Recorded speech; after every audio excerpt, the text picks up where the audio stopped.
And we continue to learn more details in the industrial accident that left one person dead in Trussville today.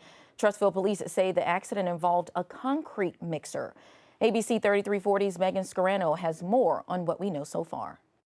Back on Commerce Circle inside of an industrial park in Trussville, tragedy unfolded Wednesday morning. A deadly industrial accident involving a concrete mixer. A sign leading into where the scene was reads Infinite Precast Construction Site.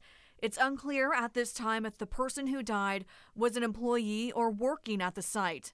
I called Infinite Precast. I was told the company has no comment. Infinite Precast manufactures precast concrete.